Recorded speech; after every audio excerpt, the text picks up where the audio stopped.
Okay, gonna install two interior doors here, and this is a great example of how and when you need to build your own jambs. I'm gonna show you the whole process and explain why we're doing this. Now, both of these openings could accept 32 by 80 inch doors, but look at the jambs. This wall is 5 1/4 thick, and this one is 4 3/4, but it's really uneven. You're not going to order pre-hung doors with these sizes. It'll cost twice as much and it'll take 2 months to get. So just make your own jambs. This client is trying to flip this house. He says, Pete, I got to get this thing done tomorrow. So let's roll our own. And if we left this opening as is, we'd need a 34-inch door, which is always a special order. So I just ripped down a 2x6 to fit. Now we can get a 32-inch door in there. Always measure them because sometimes they're not exact. This door is 80 inches tall and it's 32 inches wide, so we are good. Cut your top jamb 3/16 of an inch wider than your door. So we're gonna cut these at 32 3/16. We have an 80-inch door. We want an 1/8 inch gap at the top and a 1/4 inch gap at the bottom. So that means we want 80 3/8. But the top jamb goes between the legs. So we want 81 1/8 inches for our jamb legs.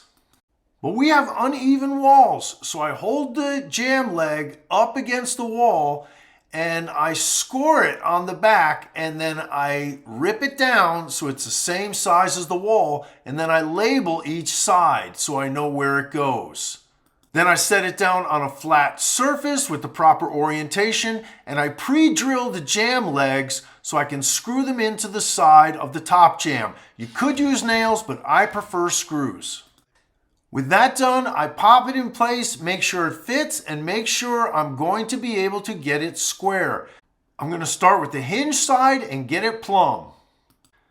I make a line here at 2 inches from top to bottom. That's where I'm going to put my screws, because that will be covered by the door stop and I won't need to do any patching.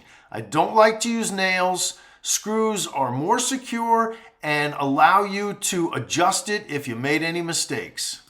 I don't care if it's plumb with the wall, because when you're matching existing construction, you have to have it flush with the wall so that you can put on the casing.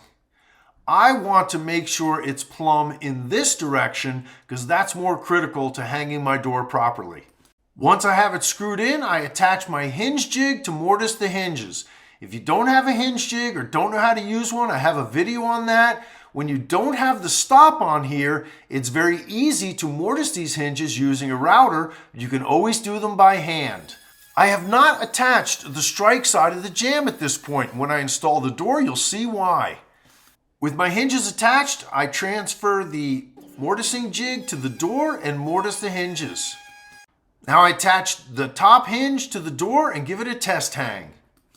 If all goes well, I will not have to shave the door. Now, first thing I want to check is my alignment here. See, my door is flush with the jamb. That's how I want it. Top gap looks excellent. It's a little big right here, but this thing is flexing. So I can easily put a shim in there. But it's real nice here and here, so that's great. So now we have plenty of room. Got a nice gap here. So now we'll just shim this over and line it up and attach it. So now I just go down and shim as I go. And I want to make sure the door is flush with the jamb and that we have a nice gap there. And we do, it's beautiful. Gaps look excellent and it's nice and flush. But down at the bottom, when the door is flush, see how that sticks out? Can't move that jamb over because our wall is too proud. So what we have to do is take the bottom hinge and pull it out. This is a common problem in very old houses, and this is being remodeled. It's got tons of layers of drywall and plaster, and the walls are crooked. And you're not going to tear the walls down and rebuild them. So you have to manipulate the hinges because the strike side is most noticeable and most critical for the lock to work. So by pulling this hinge out, you see the door sticks over a little bit there, but no one's going to notice it. And now It's nice and flush, top to bottom. With the alignment issue solved, we work on the bottom of the door. When we open it all the way, it hits the floor. And look at these floors, they're a mess. So you go to the highest spot of the floor and shave off a 1/4 inch. With all of our gaps and clearances just fine, we can install the lock. Now we install the stop. Flat edge against the door, rounded edge away. Don't have to cut a miter, but it's a nice touch if you can. And then you pull the door closed.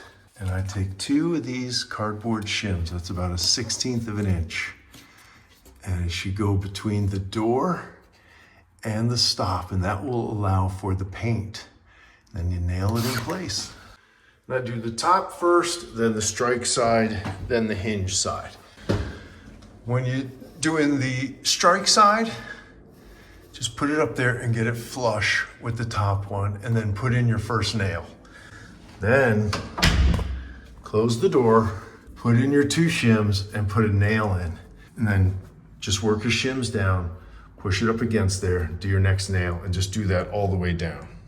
At the bottom of your stop, if you want to cut a nice miter, leave it a 1/2 inch off the floor. It's easier to keep the floors clean.